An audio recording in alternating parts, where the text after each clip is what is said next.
These are worthless, just like you," Amanda shouted, throwing another one of my paintings into her truck. "You're embarrassing our family with this nonsense. I'm taking these to the dump where they belong."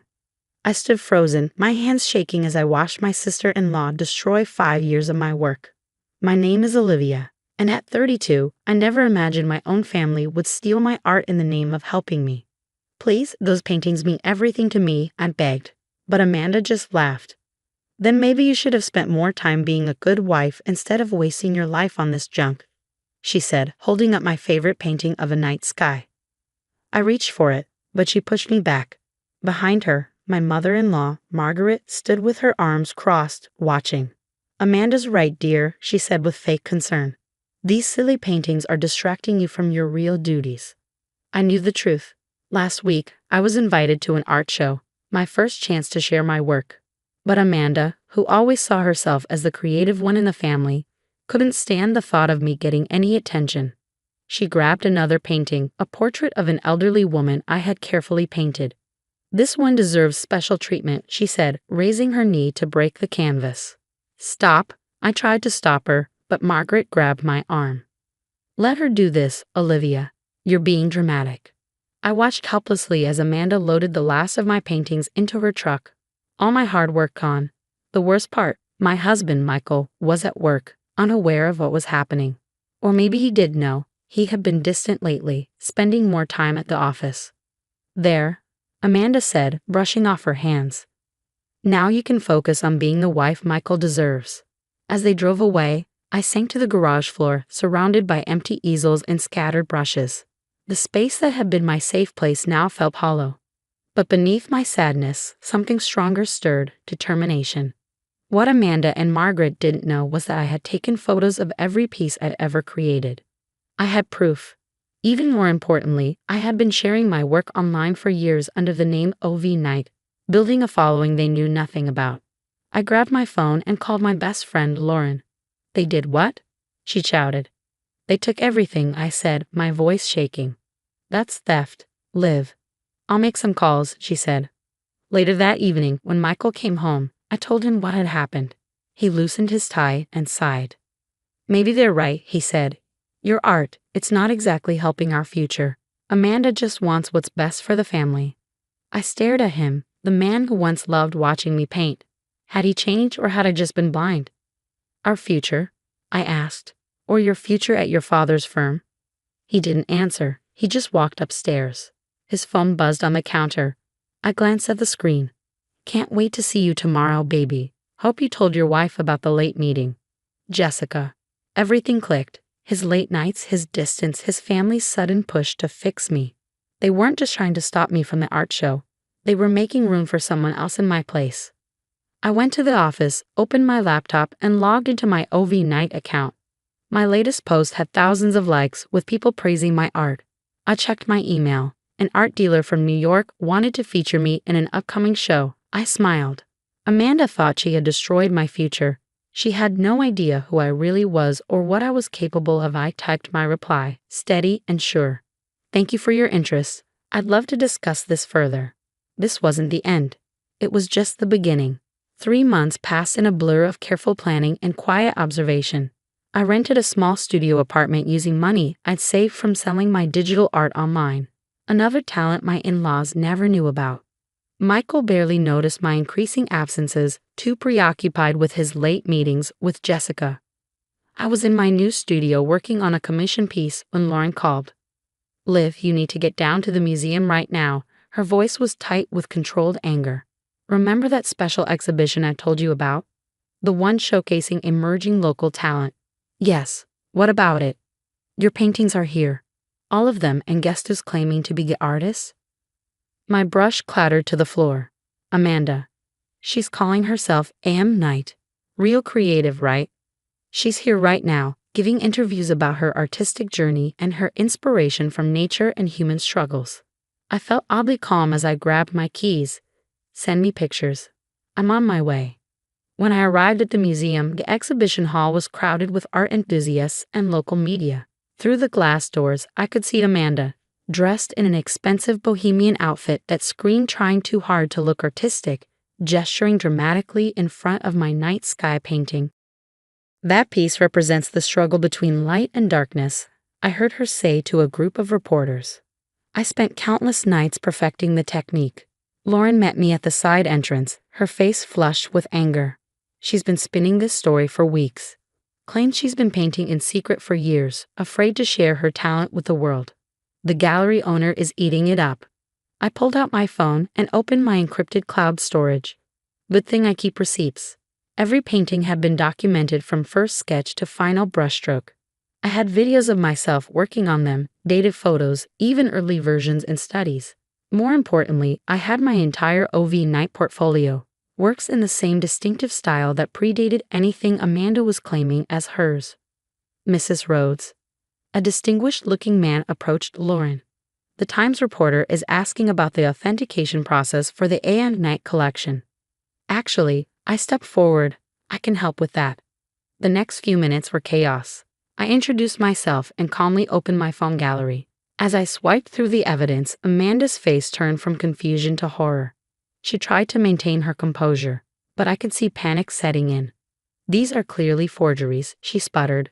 "She's trying to steal my moment." "Interesting theory," I replied, pulling up a video of myself working on the elderly woman's portrait, especially since this was posted on OV Night's account 6 months ago. "Tell me, Amanda, how did you manage to perfectly replicate a painting that already existed?" The gallery owner was now looking between the paintings and my documentation, his expression growing increasingly grave. Margaret, who had been proudly watching from the corner, rushed forward. "This is ridiculous. Olivia has always been jealous of Amanda's talents. She's clearly fabricated all of this." Lauren cleared her throat. "Actually, as the museum's curator, I can confirm that OV Night's work has been verified and tracked for years. We've been following the artist's development quite closely." The whispers started spreading through the crowd. Phones came out. People started looking up OV Night's portfolio. Amanda's carefully constructed lie was unraveling thread by thread. "I can explain," Amanda started, but the gallery owner cut her off. "I think we've seen enough. Security, please ensure these pieces are secured. We'll need to document everything for the police report." "Police?" Margaret's voice went up an octave. "Surely we can handle this as a family matter." I turned to face her, years of suppressed anger finally surfacing. "Like how you handled taking my paintings? Or how you've been handling Michael's affair with Jessica?" The silence that followed was deafening. Margaret's face went white. Clearly, she hadn't known about Jessica, or at least hadn't known that I knew. "That's right," I continued, my voice carrying across the now silent gallery. "While you've been so focused on controlling my life and stealing my art, you missed what was happening right under your nose. But don't worry, I have evidence of that too." Amanda started to say something, but Margaret grabbed her arm, finally realizing just how badly they'd miscalculated. I watched them hurry toward the exit, their perfect facade crumbling with every step. The gallery owner turned to me, genuine admiration in his eyes. "You're OV Night? We've been trying to contact you for months about a major exhibition."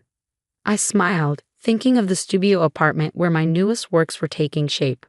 "I'm listening." As security began carefully documenting and removing my stolen paintings, Lauren squeezed my arm. "Are you okay?" I looked around the gallery, at the people still studying my work with genuine appreciation, at Amanda's abandoned bohemian shawl lying forgotten on a chair, at the business cards being pressed into my hands by collectors and gallery owners. "You know what? I really am." My phone buzzed. Michael calling, probably wondering why his mother was calling him in a panic. I declined the call and turned back to the gallery owner. "Now about that exhibition." Word spread quickly in the art world, and even faster in family circles.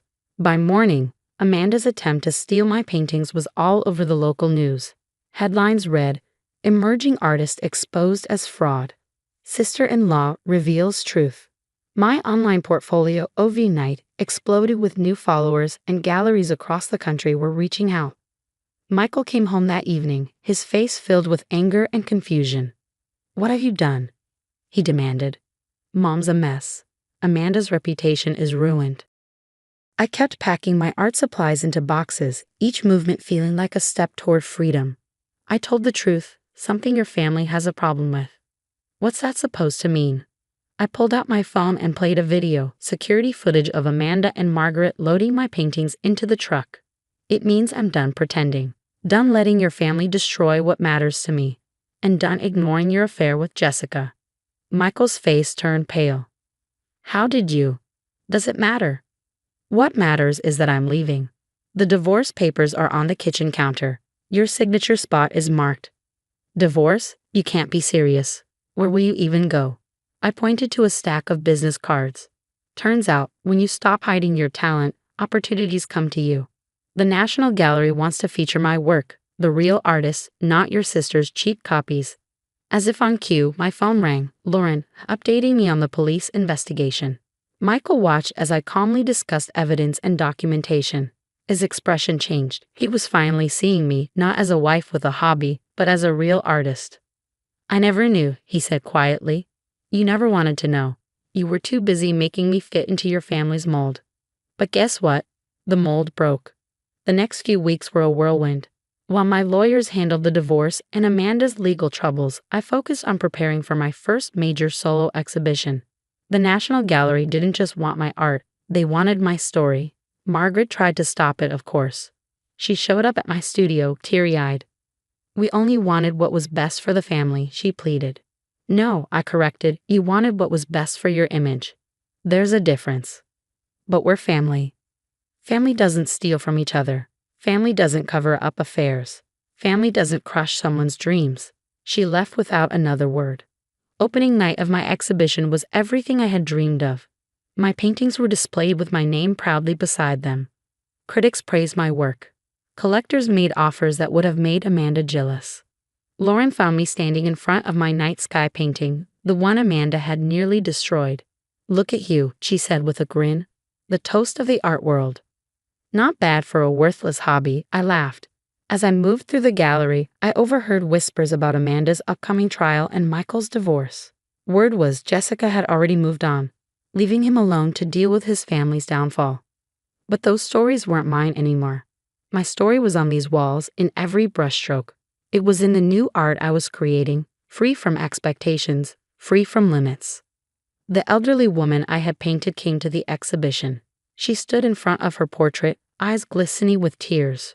You saw me, she whispered. You really saw me. That's what art was about, seeing people, understanding them. Something my old family had never done. 5 years later, my paintings hang in major galleries worldwide. Ovi Night is no longer a mystery. I stepped into my identity proudly. Amanda's theft became part of my success story. Sometimes I hear updates about them. Amanda's failed career, Margaret's lost social status, Michael's lonely life. But I don't focus on them. I focus on my art. The latest piece in my studio is a self-portrait, not of my face, but of my hands holding a paintbrush, creating something new. Behind it, barely visible, is the shadow of my old garage studio, transformed into wings. Some call it my masterpiece. I call it freedom.